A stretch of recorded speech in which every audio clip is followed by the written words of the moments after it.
Lucas capítulo 14.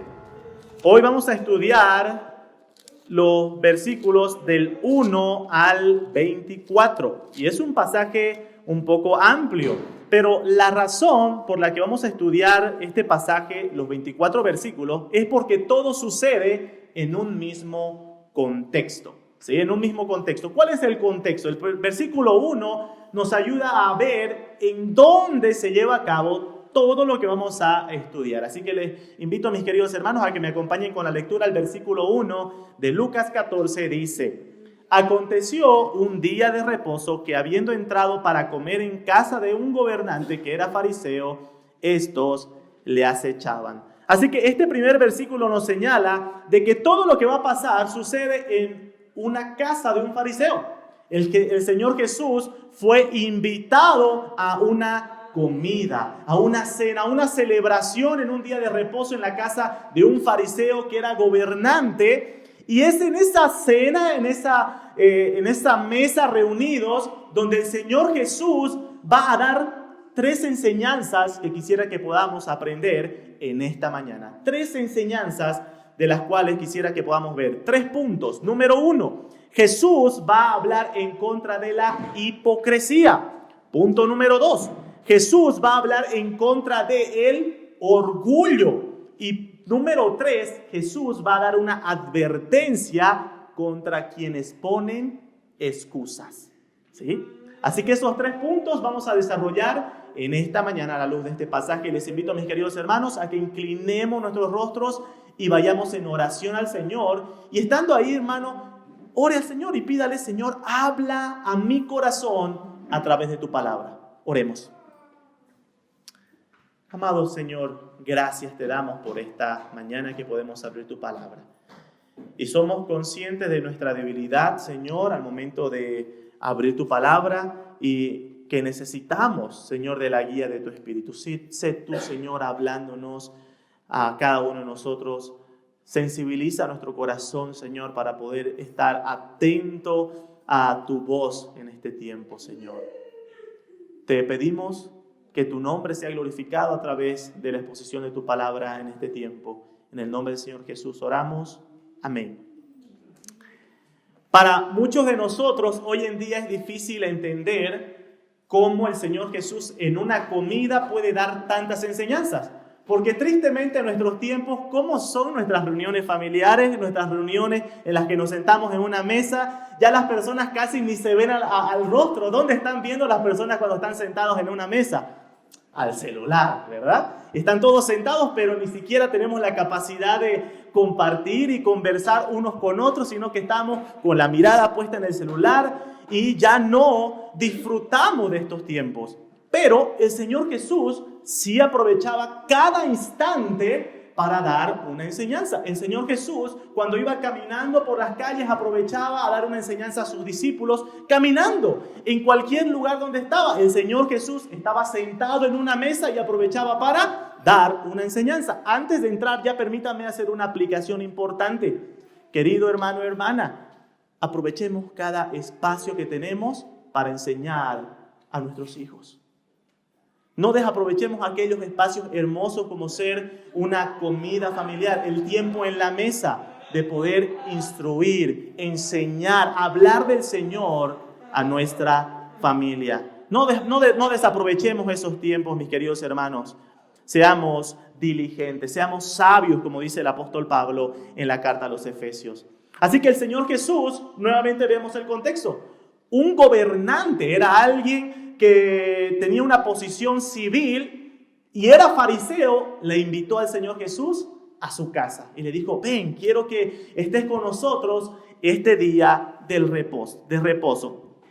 De manera superficial cualquiera pensaría: oh, ese fariseo era bueno, ¿sí? Quería tener al Señor Jesús con él en un día de reposo y quizás escuchar sus enseñanzas. Pero prestemos un dato interesante. Atención, en el versículo 1 nos señala que tanto este fariseo como los demás fariseos que estaban invitados tenían un propósito con el Señor Jesús. ¿Cómo termina el versículo 1 diciendo? Estos le acechaban. ¿Qué significa que le acechaban? La palabra acechar significa inspeccionar. Alguien que está de inspector, vigilando, ¿no? Y dice que los fariseos, cada cosa, cada paso que Jesús daba, cada palabra que el Señor decía, los fariseos estaban inspeccionando, observando detalladamente. El Señor Jesús, o Lucas, usa esta misma expresión en Lucas capítulo 6. No pierda el capítulo 14. Vamos a Lucas capítulo 6, versículo 7. En este pasaje, en el versículo 7, nuevamente se menciona esta palabra. Vamos a leer el versículo 6 y 7 del capítulo 6. Aconteció también en otro día de reposo que él entró en la sinagoga y enseñaba, y estaba allí un hombre que tenía seca la mano. Y fíjese el verso 7. Y le acechaban los escribas y los fariseos. Y fíjense en qué sentido le acechaban. Para ver si en el día de reposo lo sanaría, a fin de hallarle de qué acusarle. Entonces, cuando nosotros vamos a Lucas capítulo 14, es algo similar. El Señor Jesús fue invitado y estaba sentado, pero estaban los fariseos ahí, y los fariseos estaban acechándole, estaban buscando algo de qué acusarle. Y fíjense cuán importante es esto, mis queridos hermanos, en el contexto, porque quiero que continuemos con la lectura. El versículo 2, Lucas capítulo 14, verso 2, dice: y he aquí estaba delante de él un hombre hidrópico. Este hombre tenía una enfermedad y estaba dentro de aquella casa de este fariseo, de este gobernante. Algo interesante, mis queridos hermanos, es que cualquiera podría pensar y decir: oye, este fariseo, un buen hombre, invitaba a los enfermos a su casa. Pero algo que tenemos que considerar, hermanos, es que más adelante vamos a ver que el Señor Jesús le llama la atención a los fariseos y especialmente a este anfitrión de casa, porque les dice de que normalmente ellos solían invitar a sus celebraciones a sus familiares y a personas ricas, ¿sí? Eso vamos a verlo más adelante en el versículo 12 en adelante. Pero la pregunta es, entonces, ¿qué hacía este hombre enfermo en esta celebración? Algunos comentaristas sugieren que probablemente este hombre fue llevado a propósito. Fue llevado a propósito a esa celebración con el único objetivo de tentar a Jesús. Los fariseos sabían de que el Señor Jesús iba a ser llevado a misericordia y compasión e iba a querer sanar a este hombre. Así que muy probablemente la razón por la que este hombre estaba sentado en este lugar era para tentar al Señor Jesús, para ver si pillaban algo de que lo sanen el día de reposo y de así poder encontrar algo de qué acusarle. Mis queridos hermanos, antes de poder ver un poquito más el caso, permítanme señalar un aspecto importante, mis queridos hermanos. Esta era la actitud de los fariseos. Los fariseos tenían el único objetivo, cuando buscaban al Señor Jesús, no tenían el objetivo de escuchar sus enseñanzas para aprender de Él. Cuando los fariseos seguían a Jesús, no lo hacían para ver su ejemplo y seguir sus maravillas, no, sino que lo único que querían ellos era ver en qué se equivocaban el Señor Jesús para poder acusarle. Mis queridos hermanos, los fariseos lo único que buscaban era el error de aquellas del Señor Jesús. Mis queridos hermanos, aquí permítanme una aplicación importante para nuestras vidas. Que el Señor nos guarde de este tipo de actitudes. ¿Qué actitud? La actitud de alguien que puede estar sentado en este lugar y aparentemente de forma externa pareciera que está escuchando la palabra de Dios. Pero en su pensamiento lo único que está haciendo es buscar el error. Y decir, no, eso está mal, eso está mal, eso está mal. Buscar el error, no buscar aprender.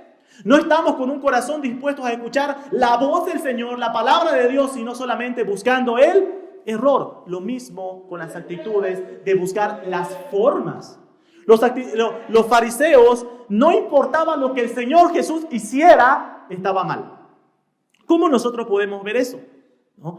Todo lo que el Señor Jesús hacía estaba mal.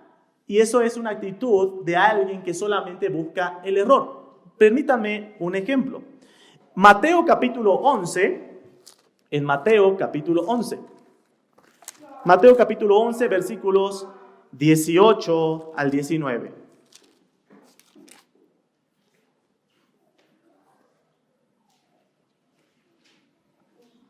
Jesús está hablándole a los fariseos y les está diciendo, comparando su ministerio, el ministerio de Jesús, con el ministerio de Juan el Bautista. Y fíjense lo que Jesús le dice a los fariseos, versos 18 y 19.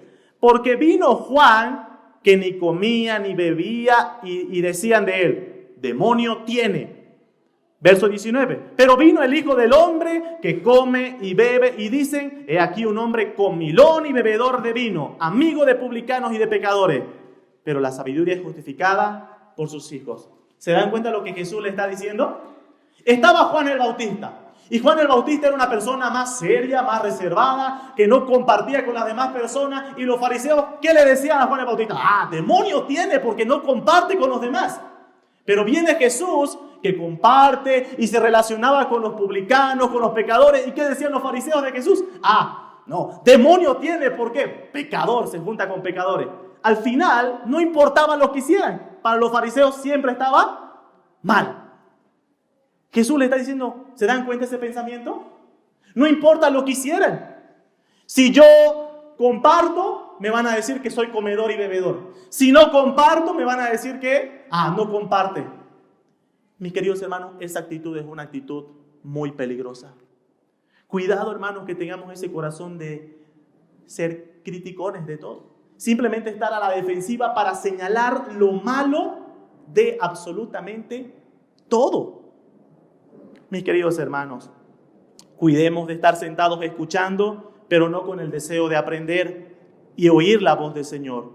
Cuidado con que estemos participando en las actividades de la iglesia, pero simplemente señalando todo lo malo que se hace. Y mi querido hermano, no quiero que me malinterprete. No está mal ser crítico. Lo que está mal es ser crítico. ¿Entiende la diferencia? Ser crítico es alguien que lo hace a partir de un fundamento, una base sólida, principalmente basado en la palabra de Dios. Alguien criticón es alguien que simplemente busca el error en lo que sea, sin fundamento alguno. Cuidemos nuestro corazón de eso. ¿Por qué? Porque ese es un pensamiento muy farisaico. Continuamos. Hemos visto, le presentan al Señor Jesús. Dentro de toda esta cena hay este hombre enfermo.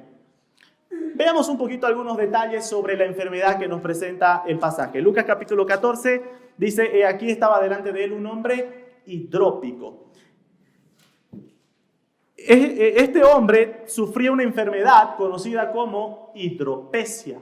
¿Sí? Hidropesia. ¿En qué consistía esa enfermedad? Quizás alguno de ustedes pueden conocer o ha escuchado de la retención de líquidos. ¿Sí? Es cuando el cuerpo empieza a retener líquido. Y hay personas que se hinchan, ¿no? Porque no expulsan el líquido suficiente que su cuerpo produce, ¿no? Normalmente estas enfermedades relacionadas a la hidropesia, a retención de líquidos, están relacionadas con otros problemas, como ser problemas en los riñones, en el hígado o problemas de la sangre. Entonces, el cuerpo produce demasiado líquido, pero al mismo tiempo no lo expulsa, ¿no? Entonces el cuerpo se hincha, ¿no? Se hincha y tiene sus complicaciones. Por ejemplo, mi papá sufría de este malestar, retenía líquido y eso hacía que tenía dolor en los pies para caminar, ¿no? Porque era como que caminaba y todo el tiempo sentía como cuando usted tiene alguna ampolla, ¿no? Y hay ese dolor. Ahora imagínese, porque normalmente cuando se habla de esto, retención de líquido, hay la hidropesia general, que es que en todo tu cuerpo retienes líquido. Y eso significa que sientes esa sensación de dolor y ardor en todo tu cuerpo, ¿no? Probablemente esta era la situación de este hombre. Tenía este malestar. Ahora, algo interesante, mis queridos hermanos, que mencionábamos era sobre la presencia de este hombre. Que como decíamos, algunos comentaristas sugieren que probablemente fue puesto ahí a propósito para tentar al Señor Jesús, para ver si es que lo sanaba o no, para poder acusarle de algo. Es interesante ver cómo el Señor Jesús se adelanta al pensamiento de los fariseos, ¿sí? Se adelanta antes de que le digan aquí está este hombre enfermo, es lícito sanar. El Señor Jesús les responde antes. Vamos al versículo 3. Dice: entonces Jesús habló a los intérpretes de la ley y a los fariseos diciendo: ¿es lícito sanar en el día de reposo? Bueno, esta no era la primera vez que el Señor Jesús tenía esta controversia con los fariseos. Ya hemos visto en otros estudios de este Evangelio de Lucas que el Señor Jesús ya había hablado con los fariseos sobre este tema, sobre el día de reposo. Y esto una vez más muestra, mis queridos hermanos, que los fariseos, por más que el Señor Jesús les enseñase una y otra vez lo mismo, los fariseos no aprendían. Los fariseos no querían entender. Estamos en el capítulo 14. Simplemente, mis queridos hermanos, vamos al capítulo 13, un capítulo más atrás, versículos 10 en adelante. Dice: enseñaba Jesús en una sinagoga en el día de reposo y había allí una mujer que desde 18 años tenía un espíritu de enfermedad y andaba encorvada y en ninguna manera se podía enderezar. El versículo 14 en adelante, 12, seguimos con el versículo 12. Cuando Jesús la vio, la llamó y le dijo: mujer, eres libre de tu enfermedad. Y puso las manos sobre ella y ella se enderezó luego y glorificaba a Dios. Pero el principal de la sinagoga, enojado de que Jesús hubiese sanado en el día de reposo, dijo a la gente: 6 días hay en que se debe trabajar. En estos pues, venid y sed sanados, y no en día de reposo. Hasta ahí, hermanos. La pregunta del Señor Jesús a los intérpretes de la ley era sencilla: ¿es lícito sanar en el día de reposo? Bueno, en este pasaje vemos qué es lo que ellos creían. La respuesta es sencilla. Para los fariseos no era lícito. No era lícito. Incluso la tradición judía dice que no se podía sanar a ningún enfermo a no ser de que sea inminentemente su muerte, ¿no? Si recién veíamos, se está muriendo de verdad, recién podemos sanarle. Pero si está con la pierna rota y puede aguantar hasta el día de mañana, no se le puede sanar en día de reposo. Ese era el pensamiento de los fariseos. Era un pensamiento inhumano. No se preocupaban por el bienestar de las personas. Fíjense sobre este caso de esta mujer. Fue sanada y el principal de la sinagoga, en vez de maravillarse por la obra de Dios, se enoja. Ese era el pensamiento de los fariseos. Así que el Señor Jesús les enseñaba una y otra vez lo mismo, pero los fariseos no entendían, no querían entender. Así que el Señor Jesús les pregunta directamente, públicamente, ¿qué es lo que ustedes creen? Bueno, hemos visto qué es lo que ellos creían. ¿Será que responden? Vamos al versículo 4. Lucas 14, verso 4. Dice: mas ellos callaron. Hermanos, ¿será que los fariseos no sabían? ¿Será que los fariseos no tenían una postura correcta? Una postura firme sobre esto. Claro que sí. Ellos defendían lo que creían en sus tradiciones. ¿Por qué callaron?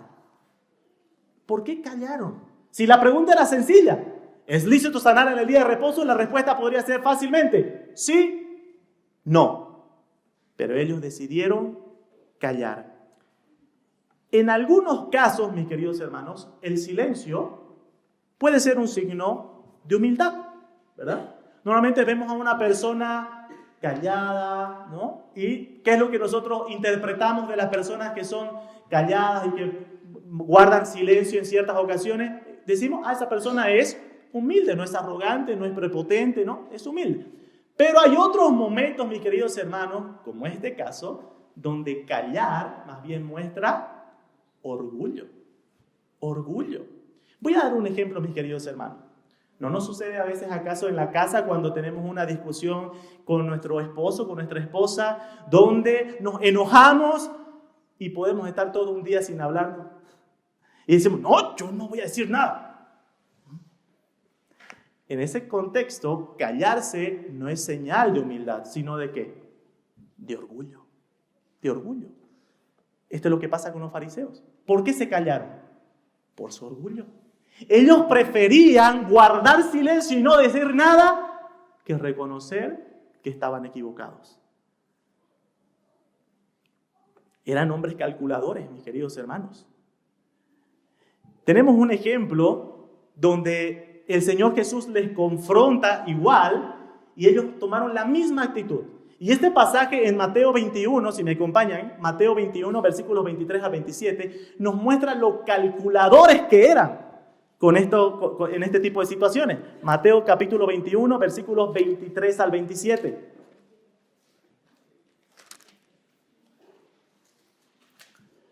Dice, cuando vino al templo el Señor Jesús, los principales sacerdotes y los ancianos del pueblo se acercaron a él mientras enseñaba y le dijeron, ¿con qué autoridad haces estas cosas?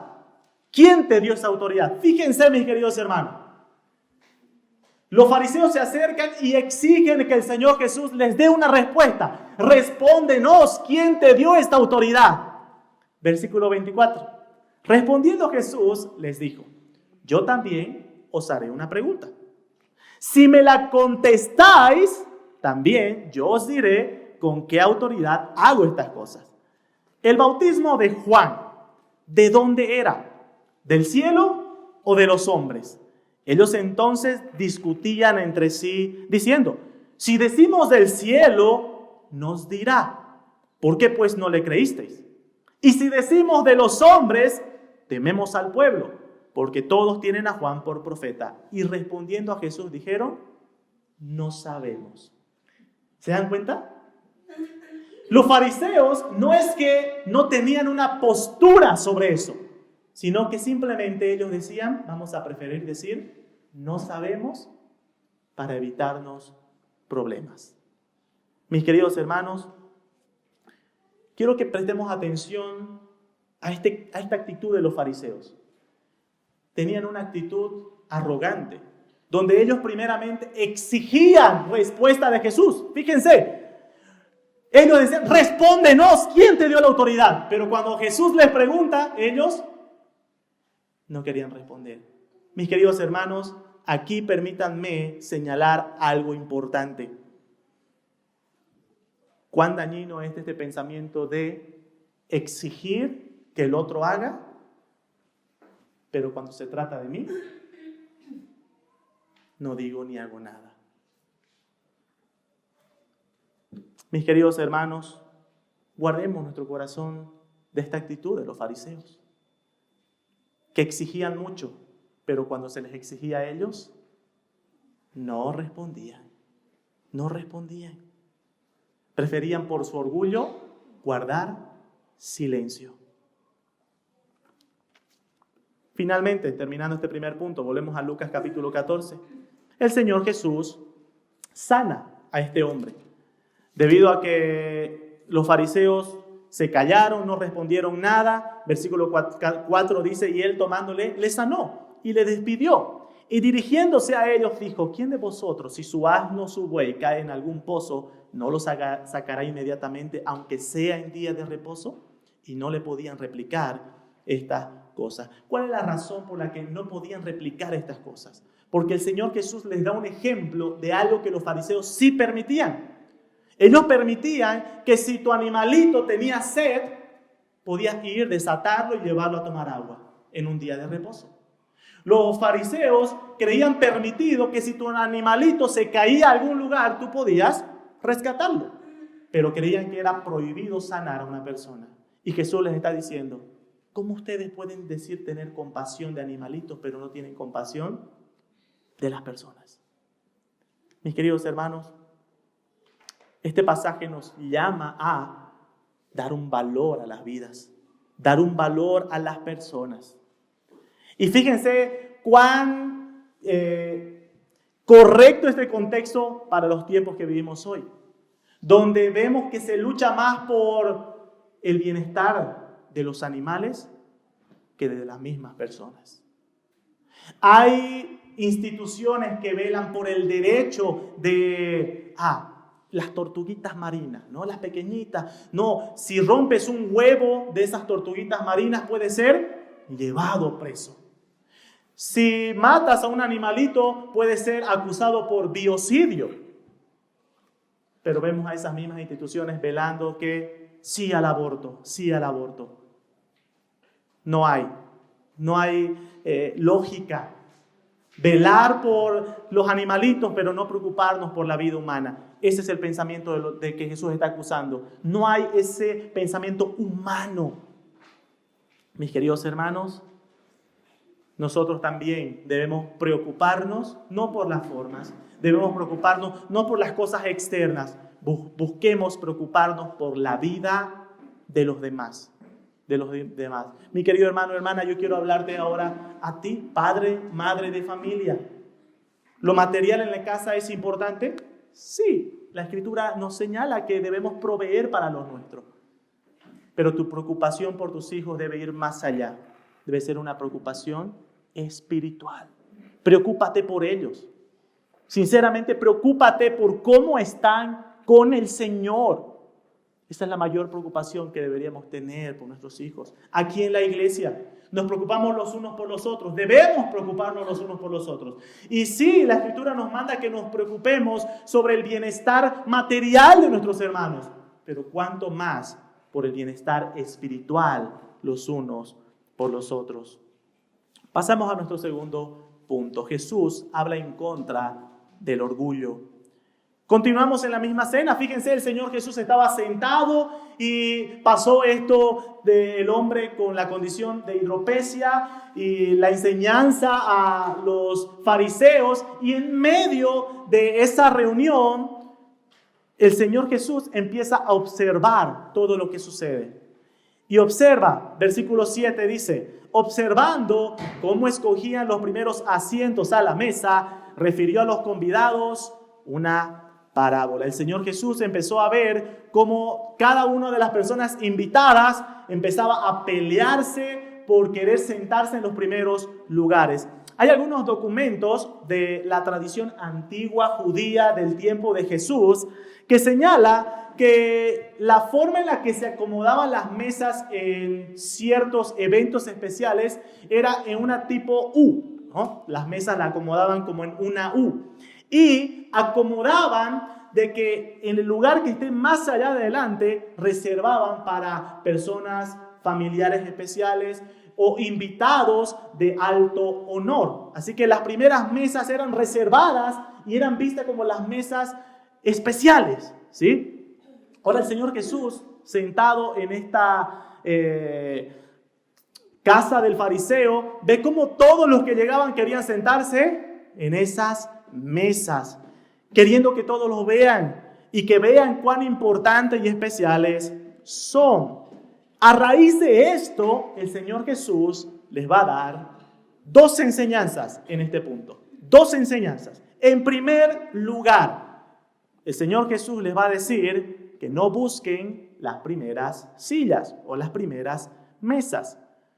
Versículo 8 en adelante dice, cuando fueres convidado por alguno a bodas, no te sientes en el primer lugar, no sea que otro más distinguido que tú esté convidado por él. Y viniendo él, el que te convidó a ti y a él, te diga, da lugar a este, y entonces comiences con vergüenza a ocupar el último lugar. Pero cuando fueres convidado, ve y siéntate en el último lugar, para que cuando venga el que te convidó te diga, amigo, sube más arriba. Entonces tendrás gloria delante de los que se sientan contigo a la mesa. Y el versículo 11 señala la aplicación de esta primera enseñanza.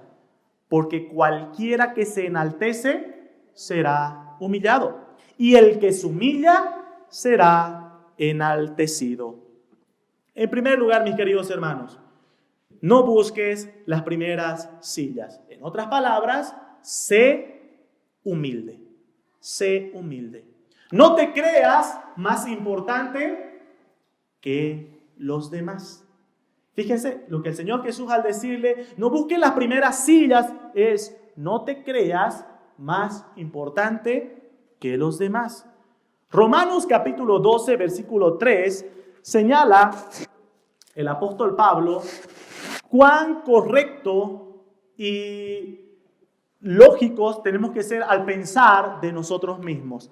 Versículo 3 dice, digo pues, por la gracia que me es dada a cada cual que está entre vosotros, que no tenga más alto concepto de sí que el que debe tener.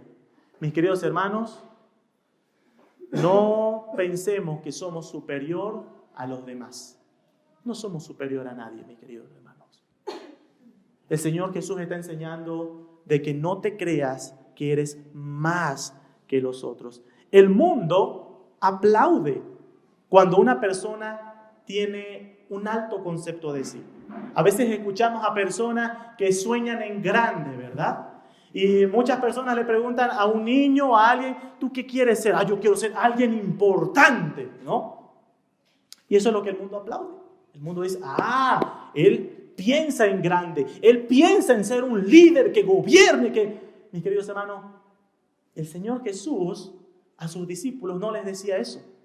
El Señor Jesús a sus discípulos les decía, aprendan de mí que soy manso y humilde de corazón. El Señor Jesús a sus discípulos no les decía, ustedes piensen en grande, piensen en ser líderes. No, Él les decía más bien, el que quiere ser el primero debe ser el último. El Señor Jesús le enseñaba a sus discípulos que no consistía en ser servido por los demás, sino que Él, siendo Señor, vino a servir y dar su vida por los suyos. Así que, mis queridos hermanos, encontramos en el ejemplo del Señor Jesús lo contrario a lo que busca el mundo. Mis queridos hermanos, el anhelo de nuestro corazón no debe ser, yo quiero ser importante. Debemos ser siervos. No hay estatus más grande en este mundo que ser un siervo de Cristo. No hay. Por lo tanto, mis queridos hermanos, debemos entender que el Señor nos manda a ser humildes. Nos manda a ser siervos de Cristo. ¿Qué mayor ejemplo podemos encontrar que el del mismo Señor? El Creador, el dueño del universo, el Rey eterno, se humilló hasta lo sumo. Se humilló a sí mismo haciéndose hombre, siervo. Y fue obediente hasta la muerte y muerte de cruz. El Señor Jesús le enseñó humildad a sus discípulos, que Él mismo lavó los pies de sus discípulos y les dijo, ejemplo os he dado para que así hagan los unos con los otros. Mis queridos hermanos, en primer lugar, el mandato del Señor Jesús es no seamos orgullosos, no nos envanezcamos. No creamos que somos superiores a los demás. Debemos ser humildes, porque cualquiera que se enaltece será humillado. Mis queridos hermanos, tenemos muchos ejemplos en las Escrituras sobre esto. Y quiero simplemente que pensemos en un ejemplo claro. ¿Recuerdan a Nabucodonosor? Parado, viendo todo lo que había hecho y diciendo, esto yo lo construí. Yo soy el dueño de todo. ¿Qué hizo Dios con Nabucodonosor? Lo humilló. Lo humilló. A este rey que se enaltecía luego quedó como un animal comiendo pasto. El que se enaltece será humillado. Mis queridos hermanos, hay un gran riesgo en nuestro corazón de caer en el pecado del orgullo. Siempre estamos con este riesgo.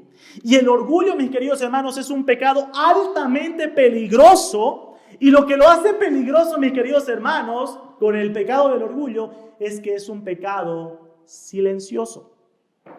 Hay pecados que son grotescos, que son visibles, ¿verdad? Una persona va y mata, vemos materialmente su pecado. El orgullo es un pecado silencioso. Y también es un pecado peligroso porque normalmente el que está en ese pecado, no reconoce su pecado. A ver, dígale a una persona orgullosa, ¿eres orgullosa? No fácilmente reconoce. Algunos dicen, el pecado del orgullo es como el mal olor de boca. Todos los demás pueden darse cuenta, menos uno mismo. ¿Alguna vez ha visto eso, hermano? ¿No? Usted puede hacer, intentando oler su propia boca, pero las demás personas sí reconocen. Así es el orgullo, mis queridos hermanos. Usted puede decir, ¿yo orgulloso? Pero si las demás personas te ven como tal, presta mucha atención. Porque normalmente este pecado lo reconocen los demás, menos tú mismo. Por eso es peligroso. Y este pecado tiene grandes advertencias en la Escritura. Proverbios capítulo 16, verso 18, dice que antes del quebrantamiento está la soberbia, el orgullo. Mis queridos hermanos, el fin del orgullo siempre es el quebrantamiento. Dios quebranta al orgulloso. Santiago capítulo 4, versículo 6 dice, Dios resiste a los soberbios. En otro pasaje, esa palabra resiste la traducen directamente, pero en otra Biblia, en otra traducción, Dios rechaza a los soberbios, a los orgullosos. Mis queridos hermanos, el pecado del orgullo es un pecado muy peligroso que nos aleja directamente del Señor. Porque la Escritura demanda de aquellos que buscan al Señor humillación. Por eso el Señor Jesús dice, el que se humilla será enaltecido. Para acercarnos a Dios es necesario humillarnos. Es necesario. Humillarnos es una evidencia ¿de qué? Es una evidencia de un corazón que se ha arrepentido, que reconoce su bajeza, que reconoce cuán miserable y pecador somos y reconoce a Dios, el justo y santo y soberano Dios. La humillación es una evidencia de un corazón genuinamente arrepentido. Hemos estado leyendo en nuestros devocionales que tenemos como congregación, Segunda Crónicas capítulo 33. Justamente hoy nos tocaba este pasaje. Si me acompañan mis queridos hermanos, Segunda Crónicas capítulo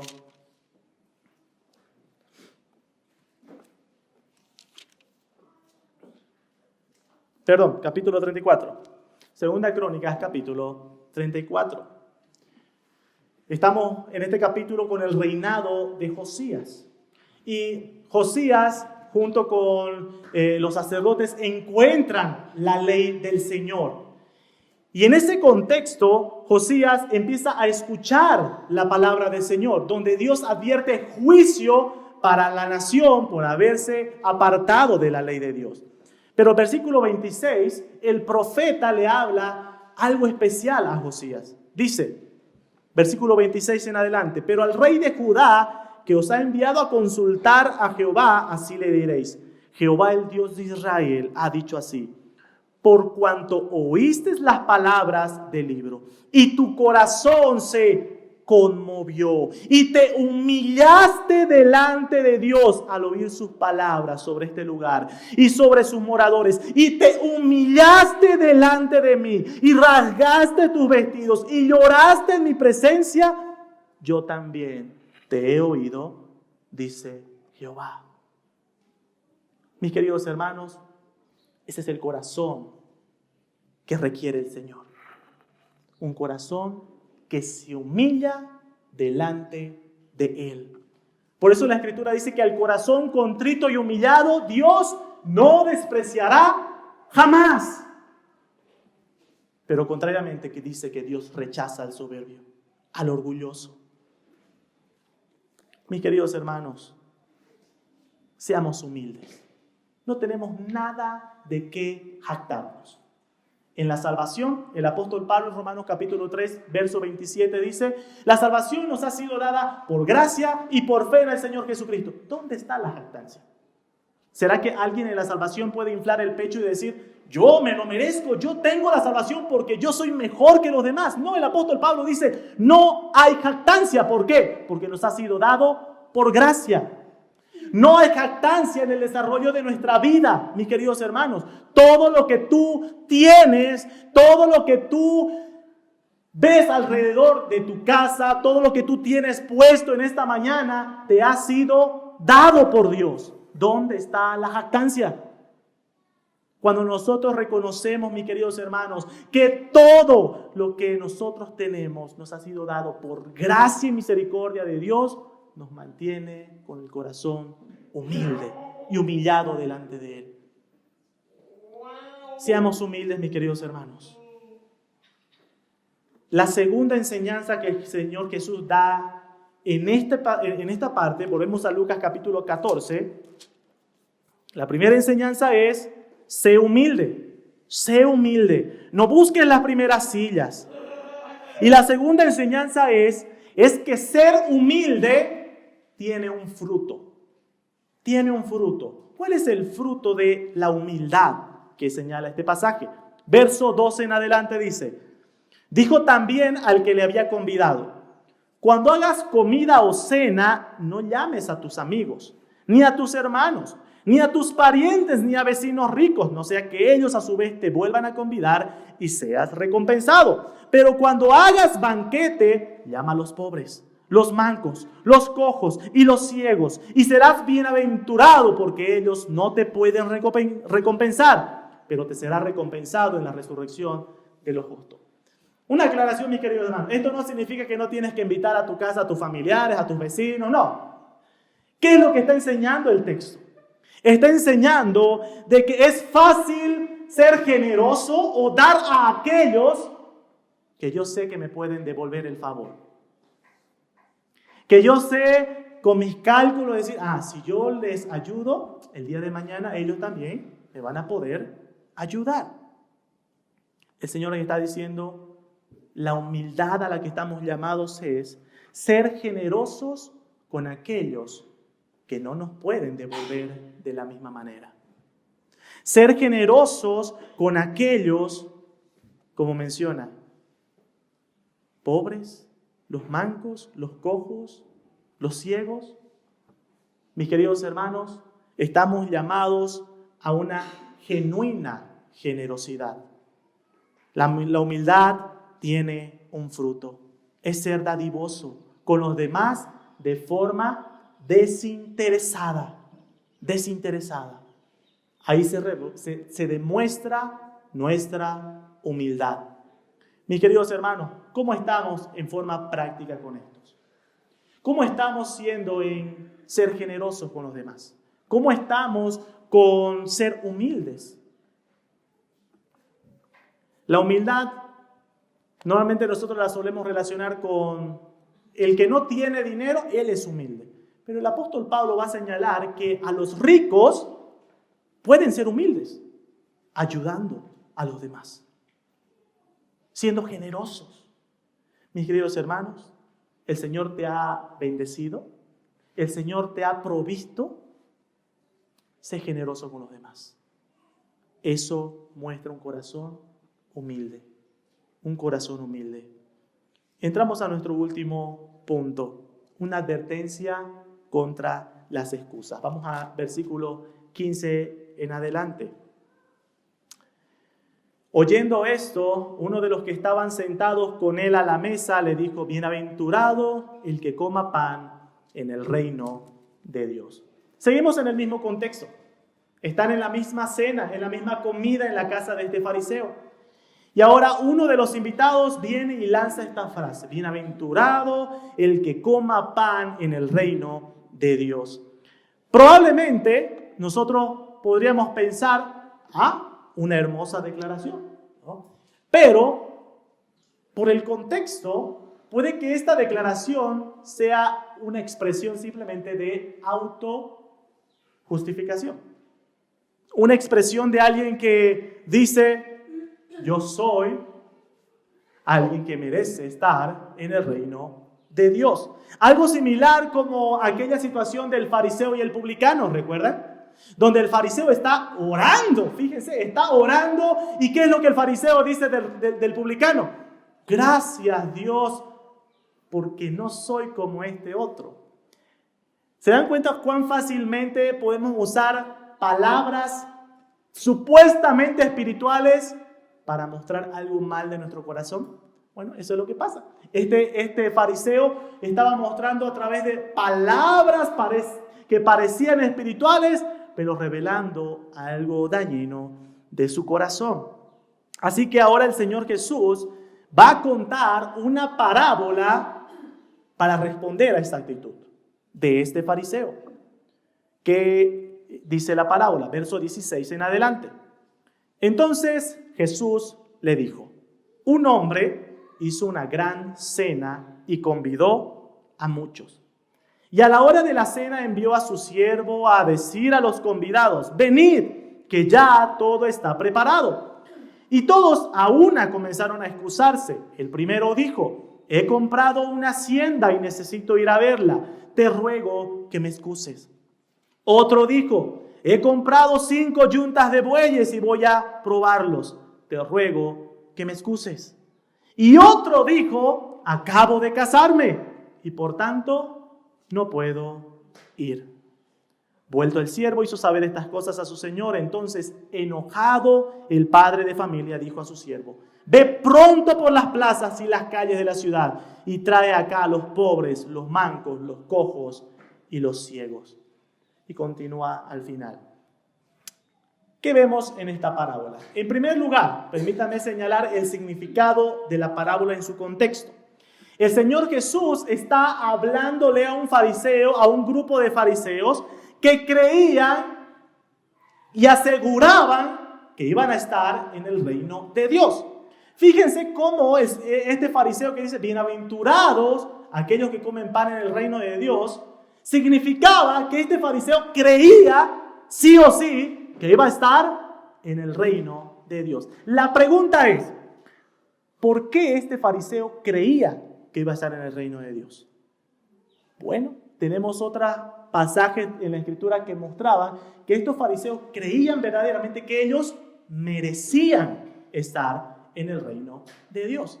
Y una vez el Señor Jesús en Juan capítulo 8 les va a responder de forma directa y les va a decir: ustedes necesitan arrepentirse. Quiero que vayan conmigo a ese pasaje porque es muy interesante para mostrar el pensamiento que tenían los fariseos.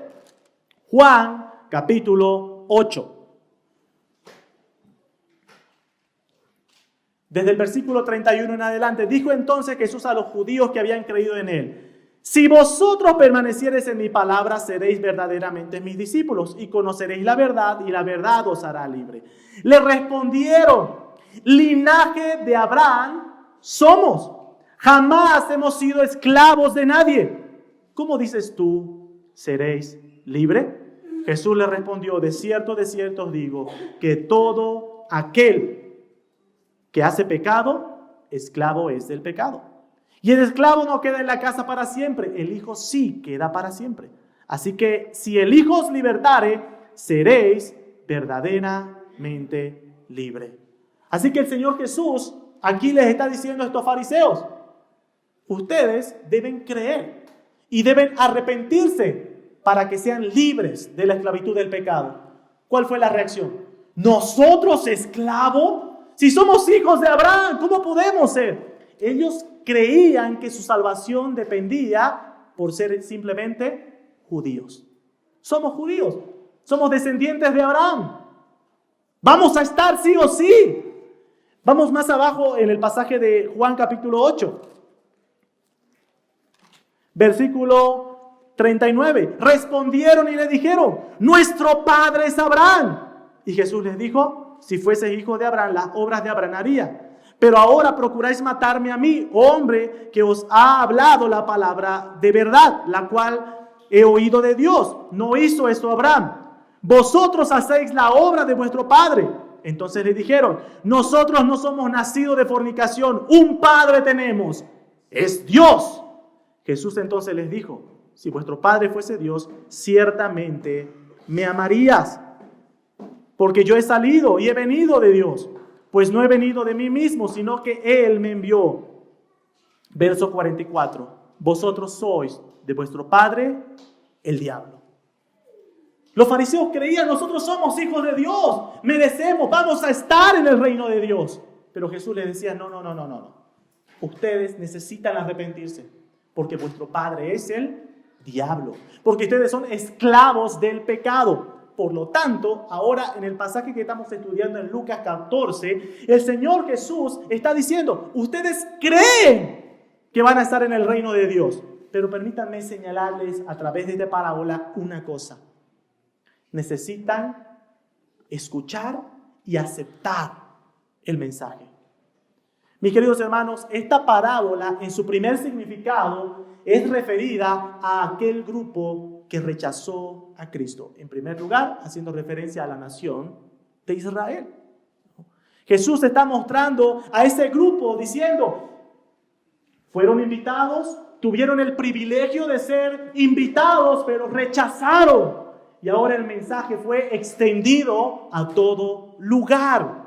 En primera instancia, ese es el significado de la parábola. La extensión del mensaje del Evangelio a los gentiles. La extensión del mensaje del Evangelio a toda tribu, lengua y nación. Pero en toda esta esencia, mis queridos hermanos, el Señor Jesús va a poner un énfasis en un aspecto. ¿Cuál? La excusa. En primer lugar, el Señor Jesús, a través del factor común que vemos en los tres casos de ejemplo, va a mostrar que estos pusieron excusas. Excusas. El primero, me compré una casa. El segundo, me compré bueyes. El tercero, me casé. Al final, no importaba la excusa. El versículo 21 dice que el Señor se enojó. Mis queridos hermanos, esto nos muestra algo fundamental. Y quiero hablarte, querido hermano, quiero hablarte, querido niño que está sentado en este lugar y que escuchas el mensaje constantemente. Si tú rechazas este mensaje, el mensaje del Evangelio de Jesucristo, no va a haber excusa que puedas presentar delante de Dios. Ninguna. No hay excusa en aquel día. Tú vas a poder decir, nadie me habló. Falso. Estás escuchando el mensaje del Evangelio.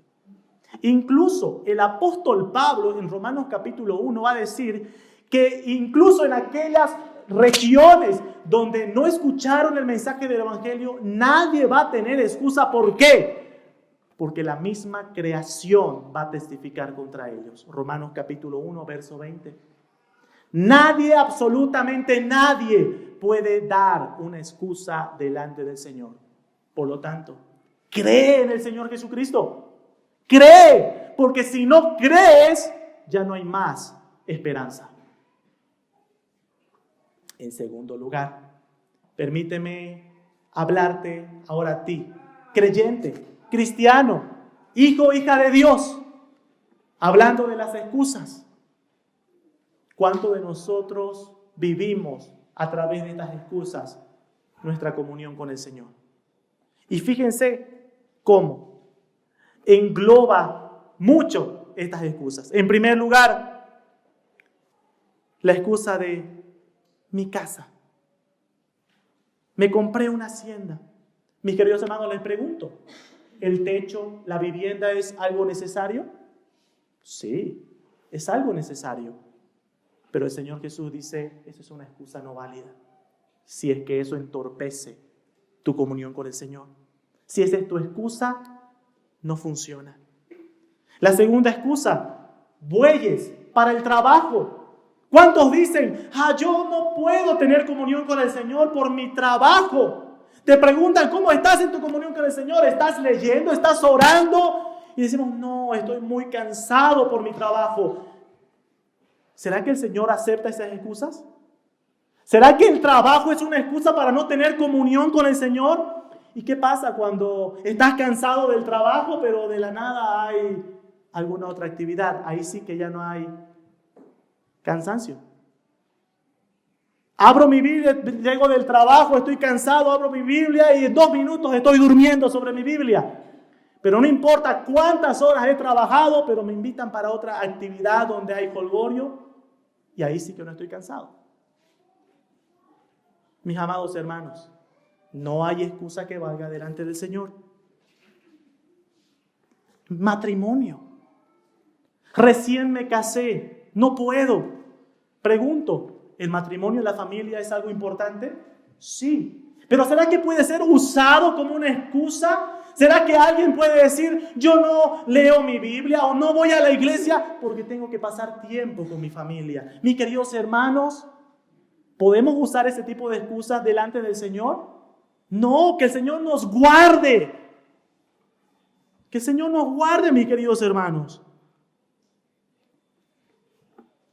¿Cuántos ponen de excusas para servir plenamente al Señor? Cuestiones de la casa, trabajo, la familia, que por todo eso no puedo servir, no puedo involucrarme al Señor, no puedo tener mi comunión diaria con el Señor. Y déjame decirte algo, mi querido hermano, ninguna de estas cosas es impedimento para honrar al Señor. Ni tu casa, ni tu trabajo, ni tus quehaceres de la familia y responsabilidades en el matrimonio, ninguna. Es más, cada una de esas cosas son un medio más en el cual deberíamos honrar al Señor. El problema no está en esas cosas. El problema siempre está en el corazón. En el corazón.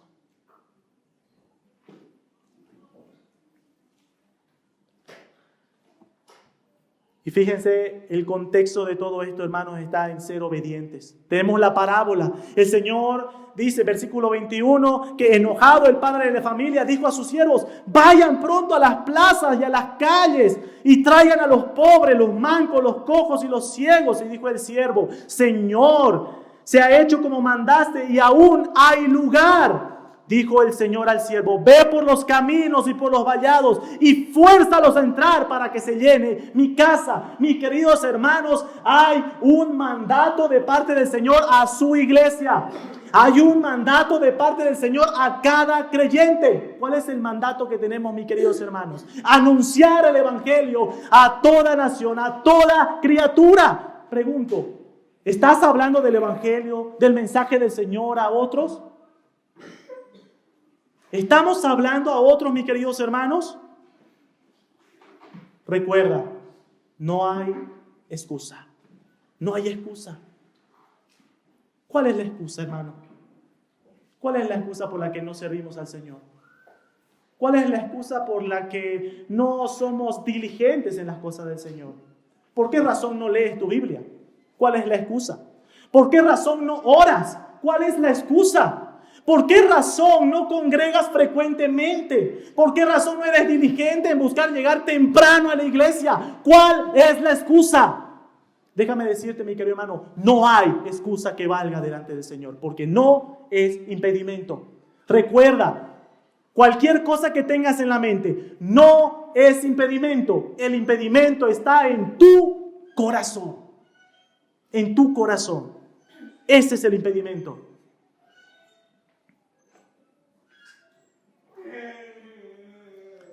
El versículo 24 termina con una última advertencia, mis queridos hermanos. Dice, porque os digo que ninguno de aquellos hombres que fueron convidados gustarán mi cena. Todo aquel que rechaza el evangelio de Jesucristo ya no tiene más esperanza. No importa cuántas veces hayas escuchado el mensaje. No va a haber excusa. No va a haber forma de decirle en aquel día al Señor, Señor, pero yo cada domingo mi mamá me llevó a la iglesia. No va a haber excusa. No va a haber forma de que alguien que rechace el evangelio de Jesucristo pueda excusarse del juicio eterno de Dios. Por lo tanto, cree, urgentemente cree en el Señor Jesús. Aplicaciones para terminar en esta mañana, mis queridos hermanos. Hemos visto 3 enseñanzas que nos da el Señor Jesús en este pasaje.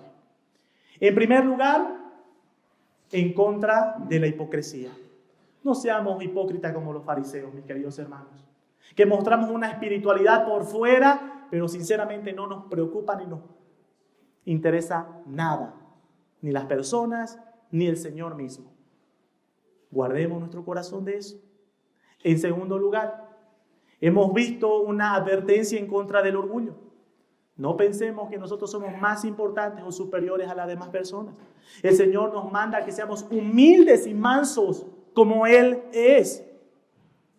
Mostremos la humildad siendo generosos con los demás, con aquellos que no pueden devolverte el favor.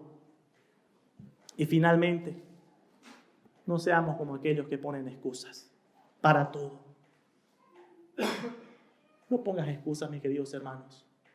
Reconoce tu pecado. Hemos hablado del orgullo. Si tú te das cuenta en este momento que estás aquí en la iglesia, pero no llevas una vida espiritual para nada entre semana. Que si te pregunto cuándo ha sido la última vez que leíste tu Biblia, ni te acuerdas. Que no oras.